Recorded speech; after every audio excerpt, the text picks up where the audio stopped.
Welcome to Wildlife Rehabilitation from Rescue to Release, a podcast dedicated to licensed wildlife rehabilitators and the veterinarians who support them. I'm your host, Gail Buell.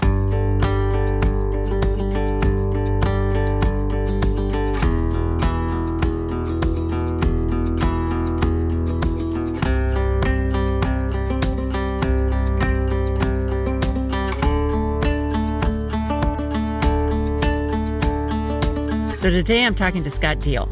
Now, Scott is the Director Emeritus of the Wildlife Rehabilitation Center at the Wisconsin Humane Society.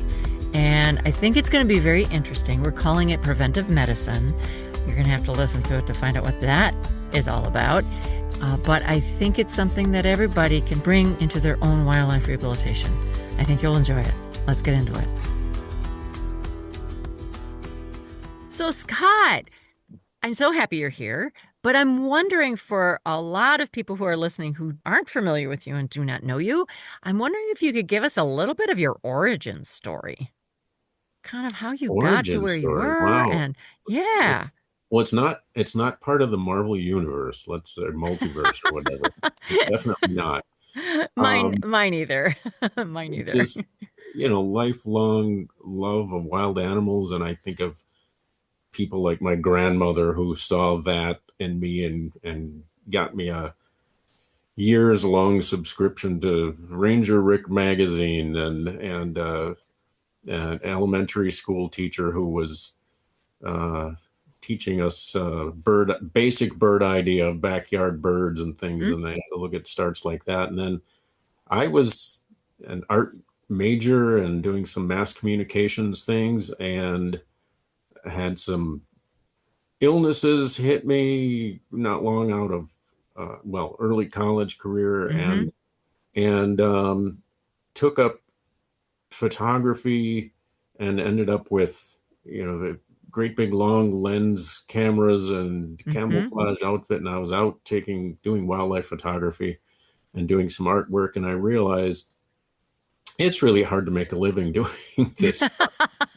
Oh, so you chose another living that's really hard to make, another profession.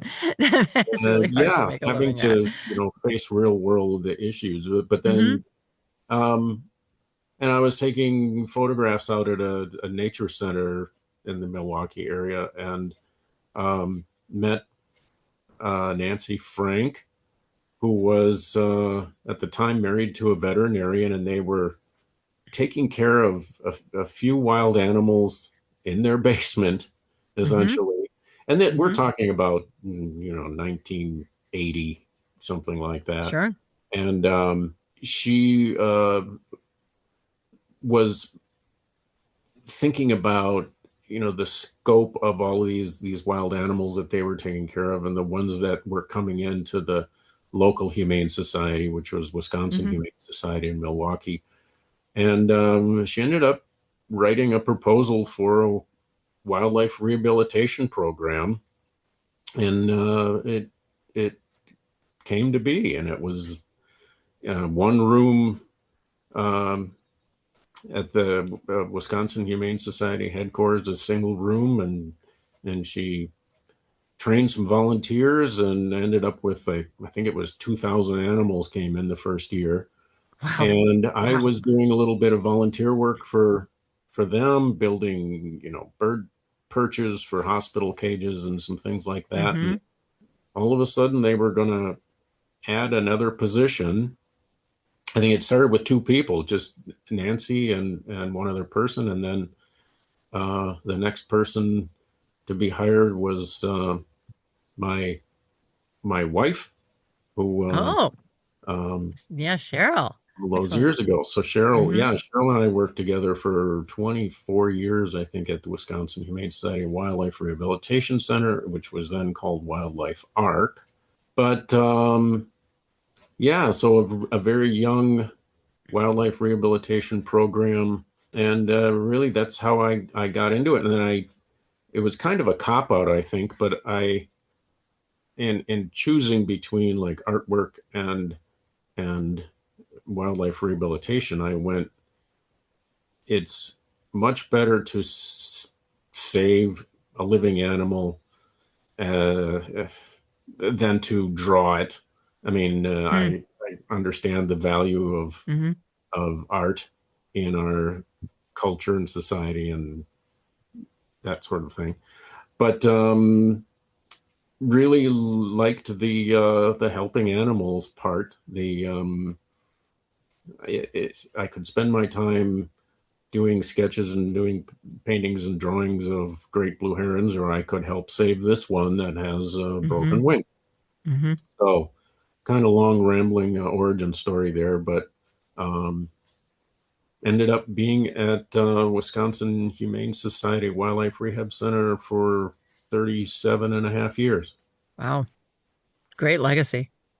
So, okay, you went from photography and art to rehabilitation. What was it about rehabilitation and helping these individual animals that intrigued you? Because maybe it was because you were drawn in little by little, um, but it wasn't like, oh my gosh, I found my calling. I mean, why that? Because, there's a lot of different avenues into conservation, right? You could have said, well, I'm going to help with this watershed, or I'm going to volunteer for the loon. I don't even know in 1980 if they had loon watch program, or I could, you know, try to get into the Department of Natural Resources or Fish and Game or something like that. So why rehab? Well, when I was a kid, the one thing that I wanted to do is I wanted to be a game manager or a warden in Africa. That was the Oh, one thing yep. that I could.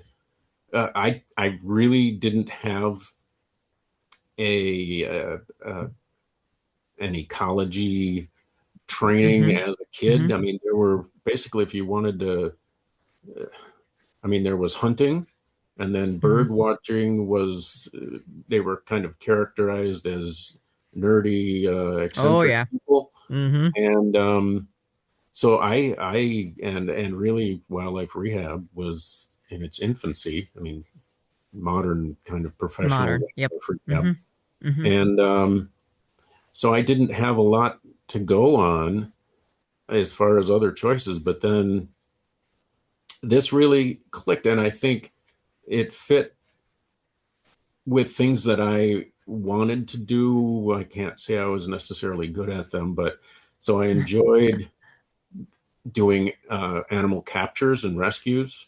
Okay. And one aspect I should mention is before the Wildlife Rehab Center existed, as a volunteer, I was actually out at this nature center, Schlitz Audubon Nature Center in Milwaukee, and I Mm-hmm. was doing photography, and I was drawn there because they had deer Mm-hmm. that you could, and not captive deer or anything, but I could get photographs there. Mm-hmm.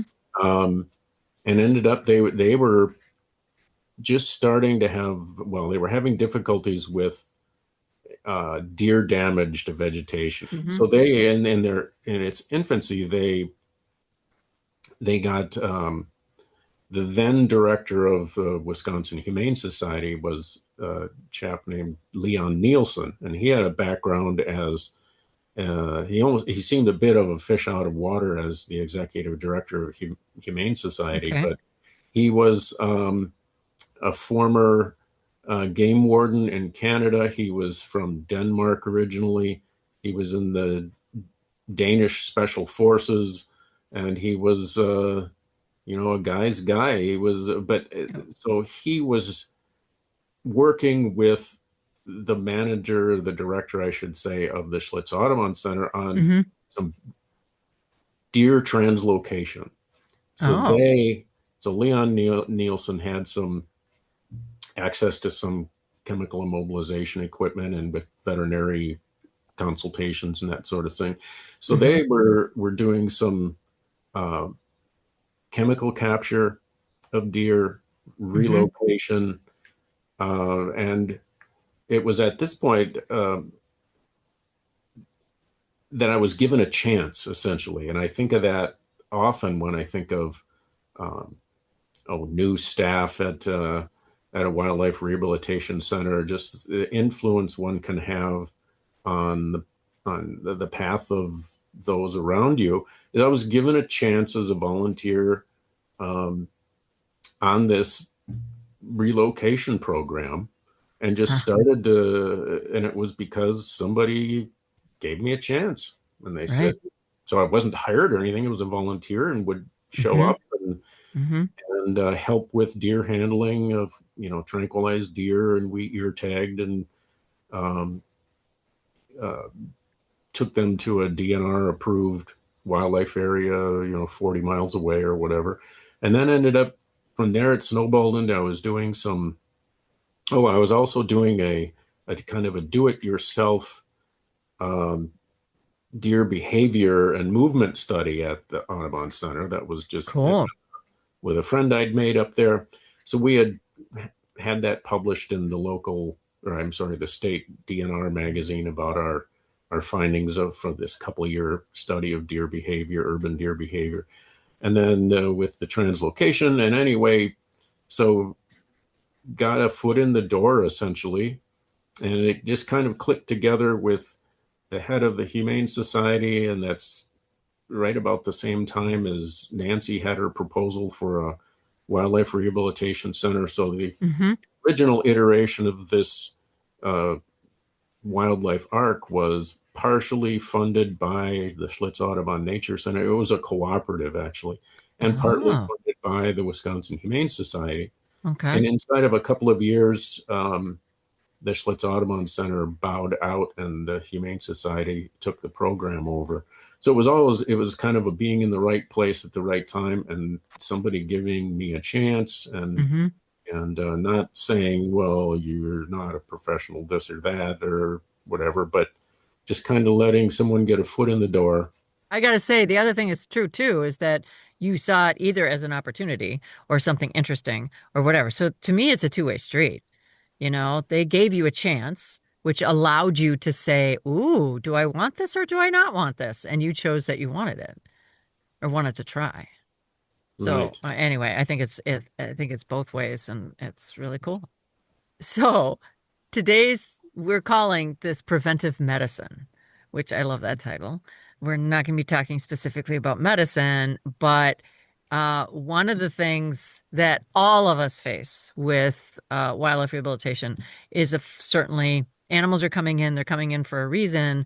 And so causes of admission. And I think as we go through some of this list, people are going to nod their heads when they hear it. So, causes of admission that are, we're going to say, anthropogenic, so human caused, or we're highly suspecting it's human caused. So, some of the causes of admission at the Wildlife Center at the Humane Society were things like what? It came Mm-hmm. about as um, because we were overwhelmed, Mm-hmm. actually. So the common issues of rehabilitation are insufficient funds, resources, strained staff, stressed staff, and volunteers. And we had gone from 2,000 animals in our first couple of years, and in just a few years we were admitting 8,000 animals, Wow. and Wow. resources didn't change a whole lot in that regard. Mm-hmm. um, so it was a kind of a survival mode thing. We can't keep doing this. We can't Right. do 8 or 9,000 animals a year. We just can't. So what can we do? And then the other thing that would was happening was we had a um, tip lines or a hotline call-in center where people could call and say, I've got raccoons are getting into my trash and I want you guys to come out here and get them or we're going to shoot them. And, Boy, I've dealt with many of those phone calls. and the other Uh-huh. one is on a spring day is, literally 20 different times you would coach different people about how to tell if the baby cottontails were truly orphaned or not. And so Uh-huh. people would show up at our door with a box full of bunnies and go, well, there was no mom. And then we'd send the bunnies back and put them back. And so this repetitive explanation. And so by the time Mm-hmm. you're doing your 20th explanation, your heart is not as into it as it was It on is not. person. And in the meantime, animals need your help, and there are feedings to do of Right. orphans, and there are calls for true rescues. Mm-hmm. And I can think of strange ones where an adult buck deer got into the Marcus Amphitheater down at our Summerfest Holy grounds and crap. running Yeah. around inside there, not able to get Mm-hmm. out. And So, okay, so question. So I'm gonna have you back up into the windmills of your mind.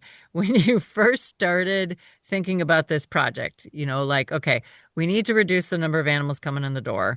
We have volunteers and staff who are spending so much time on the phone and it's killing us because we've got all this animal care to do. And some of these animals might not need to come in or could come into possibly places that are closer to the finder.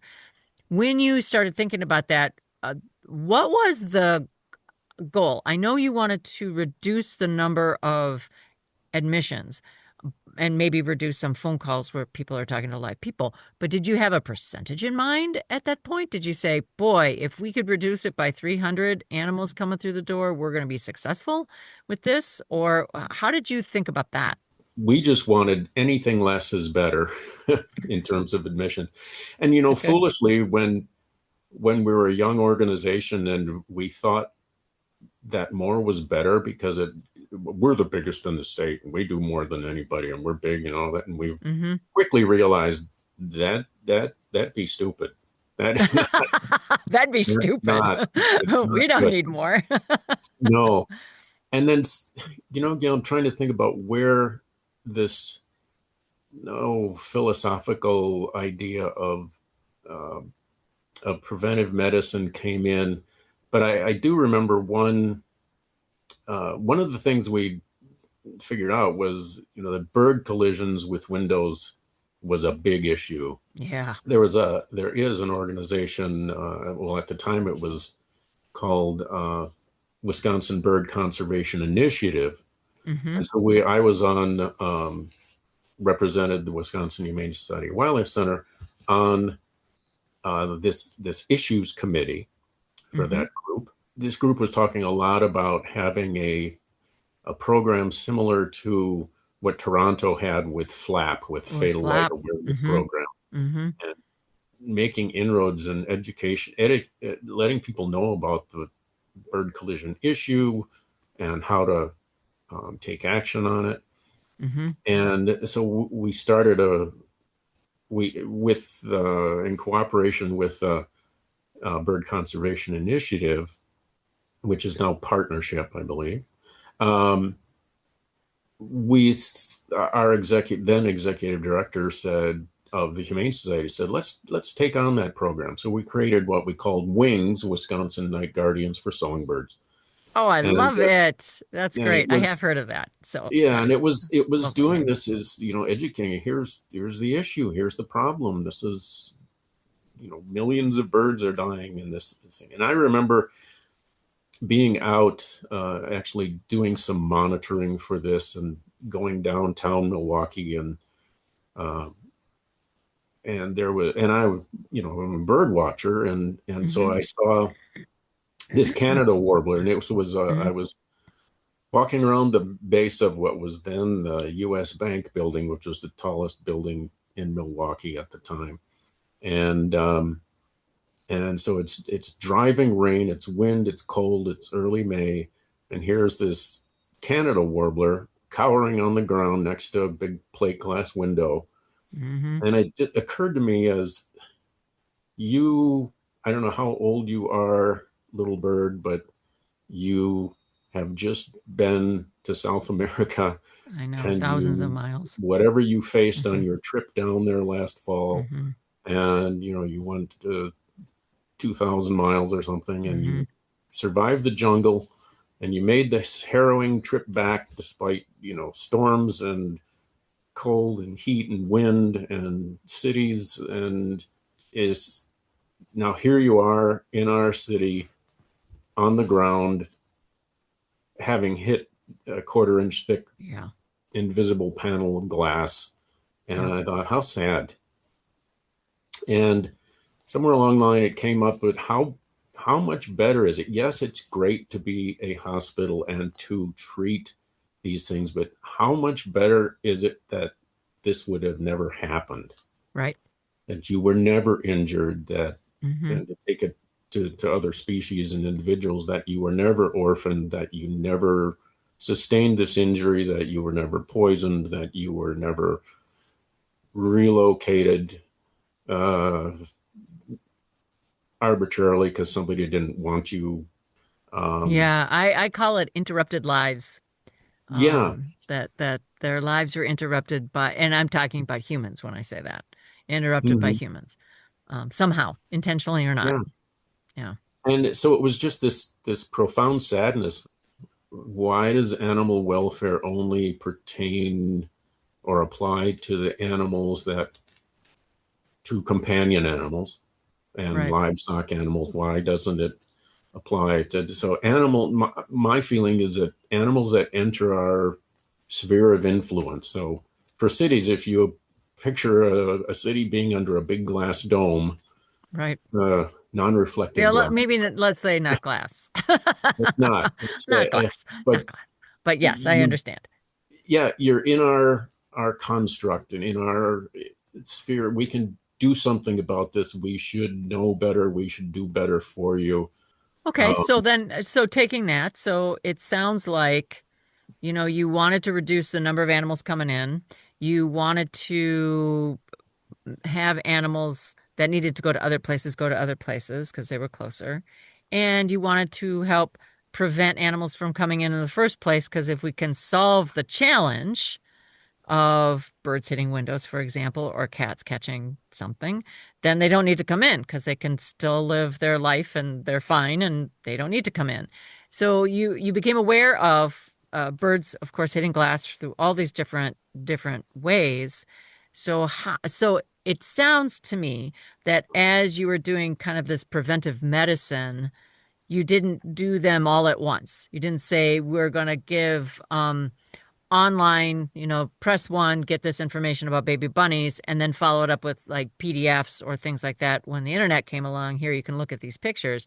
That was kind of first, but then it's like you became aware of more things that needed to be possibly changed or influenced, and this was one of them. Is that correct? Is that a correct kind of thinking? yes, yeah, right. Okay, We looked at what's easy. What can we do really quick to get us going? sure, So, and I can think of again management tools in later years and looking at which of these things is likely to have the most influence and that sort of thing. So it was a little less strategic than that. It was what can we do, and especially because wildlife rehabilitation, at least for us in the Midwest, is so seasonal. yeah. It's hugely seasonal that we could use the off season, which you're still doing the work, but it's But one you have more tenth of the capacity. caseload Yeah, or less. right. So what could we do as a winter project that with the resources at hand we could get done right away, and then look for resources. What's achievable, what's attainable, and what would have the most influence in that set of things for which we have resources or Sure. could get our hands on resources in a relatively short term. So like the tip line thing was a fairly quick. I mean, it's writing the scripts and it's getting up and functional, but with the technology of the day, that was pretty easily attainable. Sure. So then I want to know what kind of things you started to help with birds hitting glass. It started out with a lot of focus on tall buildings in cities, um, and birds colliding with glass, that the idea that they're hitting these tall towers. And in reality, there's a lot of it has to do with uh, low level hits and around homes, around small businesses. And so we looked at it as kind of multifocal, as we're going to look at the businesses, we're going to look at the tall buildings, we're going to um, try to approach building managers Mm-hmm. grounds people to watch for birds, to report them to us. We rallied some volunteers who would go out early mornings during peak spring and fall migration periods to look for injured and dead birds and document them so that we would Ah. have them Mm-hmm. bring them back to us alive or dead, Mm-hmm. and we would identify them to species, and those that were alive we would put into care, and we would catalog the dead ones. And so we Right. knew where this was happening based on, and we looked at aerial maps of the city and looked at anecdotal evidence of where we had gotten Mm-hmm. injured birds in the past. And Mm-hmm. then we asked businesses to sign up and become a so-called bird safe building, Mm-hmm. take action to help prevent these collisions. And that was a tough sell for a lot of them.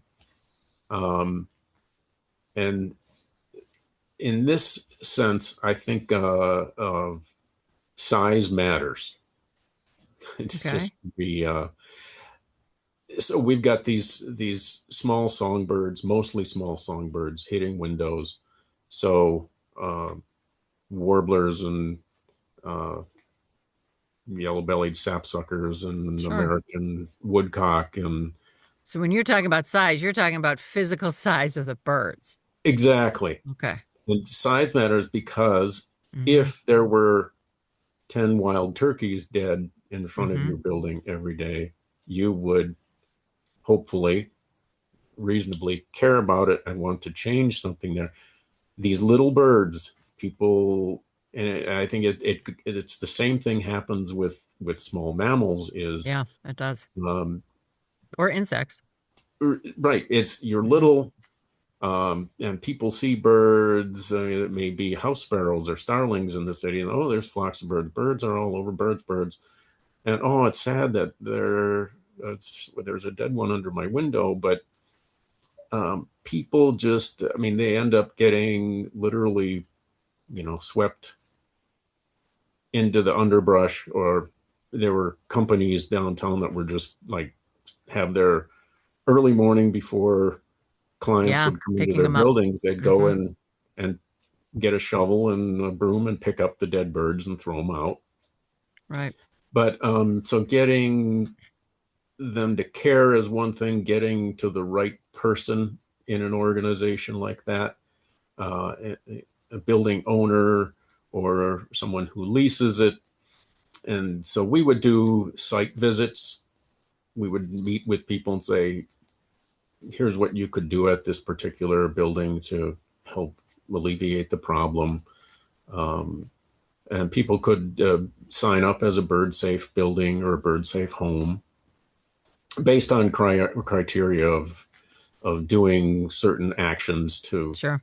help prevent bird collisions. And we'd actually do some site visits and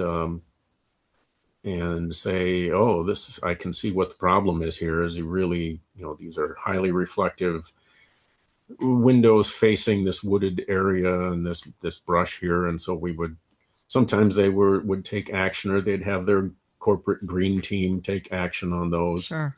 But then we also made available window treatments for birds for mostly for residences. So we worked with some donors and grantors to buy large amounts of uh, ultraviolet reflective window clings that Sure. people could get. We ended up on this one particular giveaway we had, they could get 3 packets of these things if they just wrote to us and requested them. Mm-hmm. And we ended up, I think, like 48 different states, people from 48 different states requested them, and some foreign countries requested them. So we had that promotion that went on, and then we began selling some of these materials so that people would have access to the window clings and the window screens and stencils and things like that.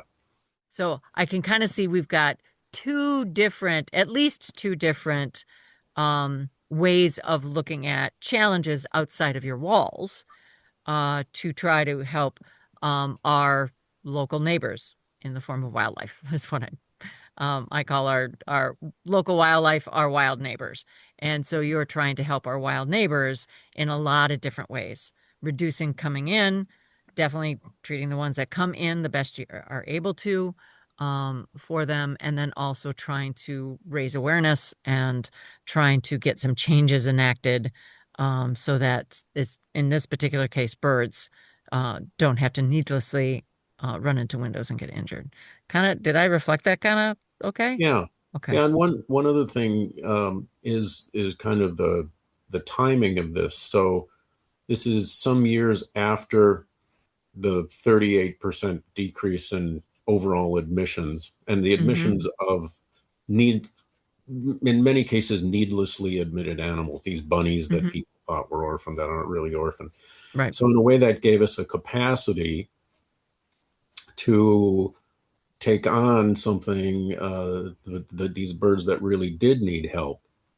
So it was, Ah. so it's being able to focus on the creatures that really need one's help Mm-hmm. instead of the things that really didn't need to come in the first Right. place, or Mm-hmm. one could prevent their injury, sickness, illness, disruption by some of the other means, the tip lines and that sort of thing. That's a really good point, is that it allowed you to look farther and not just have to concentrate on the work. So these ideas, these projects, especially the birds and windows, the wings project, um, did it start with you having the idea because you're director at the time? Was it volunteers? Was it staff? Was it you're all sitting in a staff meeting going, we got to do something, give us ideas, let's work on something? How did that happen? It happened in increments. There was that first uh, almost knee jerk reaction of, hold on a second, we can't keep doing this, to Mm-hmm. take things down a notch, to go for the low hanging fruit, Mm-hmm. to ultimately let us be a little more philosophical and a little more outward facing in terms of prevention. And Mm-hmm. there are things going in the background here in terms of increases in resources, advocating for one's program with um, upper management and boards. Sure. And so there's a lot of that uh, adventure and intrigue going on in the background. Right. Also influences this. Mm-hmm. Staffing numbers, Mm-hmm. staffing experience are Mm-hmm. all cofactors in this. So yeah, it wasn't this grand scheme all hatched at one moment. It was kind of an evolving uh, situation over the years, influenced by a lot of different people. Sure. It wasn't, board people or even executive directors, presidents, CEOs kind of thinking about, here's what I think we need to do. It was staff coming to these people and saying, here's what the needs are, and here's what we're seeing. There was a lot of grassroots stuff going on. It Like, this is what was, we're it seeing. was. We're gonna do something, and here's my proposal. Or our proposal, and let's give it a shot. So you're retired now, and you're still active in the field in a lot of ways. I saw you at the conference, the Wisconsin conference, not that long ago. And so you're still you're active in the field, but as you're looking back on some of these preventive medicine things that you did with Wisconsin Humane, and some of those things are still continuing, right? Right. Um, so I mean, as you reflect on it, what would you change? What do you think was the most successful part? And it might not be that you reduced a third of the admissions. That might be part of it, but there might be some other things that you're like, this was either unexpected or surprising, or I'm really proud of this part, or whatever. Multiple things. Gratitude towards so many donors, volunteers, chance givers, mentors, um, interns who gave us summer of their life to, helping us do something. And it's really, aside to that, it's really gratifying seeing some of these interns from 20 years ago who are veterinarians now, or, Mm-hmm. Mm-hmm. wildlife researchers, or, they've gone their own way. One's a college professor, and it's fun to think back on those people when they were teenagers, essentially. There's an ebb and flow to everything. That Mm-hmm. one's accelerator pedal, either of your personal resources and capabilities, or of a corporate or business or your organization, is never, or shouldn't ever be, pedal to the metal all the time. Mm-hmm. And there have been changes in management, changes in philosophies around one, that sometimes you have someone who's very pro your program, and then other Mm-hmm. times you will have people who are focusing elsewhere Mm-hmm. uh, in the organization, and that sometimes you'll have uh, a mix of people that works really well together, and other times less so. So it's an organic thing that develops kind of based on the ingredients that are being added to the mix at the time. So the personalities of people, um, the the big influence that um, just the overall financial state of the country and the world influences. Mm-hmm. I think about, you know, cutbacks in programs that occurred during, what was it, 2008, recession. And so Mm-hmm. then there's kind of contracting, kind of withdrawing and becoming a little less outward looking in Sure. terms of education, and more focus on what's going on inside your own walls. And then other times, the stricture relaxes and you're a little more outward looking and there's more resources. So it's been, a journey, and it's been um, ebb and flow. So sometimes you're, I don't know if this is pertinent, but I think of this saying: sometimes you're the pigeon, sometimes you're the statue. You know, Ah, I sometimes. love it. Uh, I love it. Okay. so it's been What a kept you going through that ebb and flow then? Because sometimes with the ebb, it can get really hard and you have a lot of walls put in front of you. So did you at every point say, we're giving this up, we just can't put any more resources toward it? Or did you say, let's get another creative way to look at this and go that direction for a little bit? I sometimes thought of myself as charcoal, as I've been burned out so many times. I'm a piece of charcoal, but there's still spark in there. There's One still of a the things spark. that Hmm. kept me going, well, of course, a huge thing is working with my wife for 24 years. Hmm. Out of that, 37 and a half was fantastic.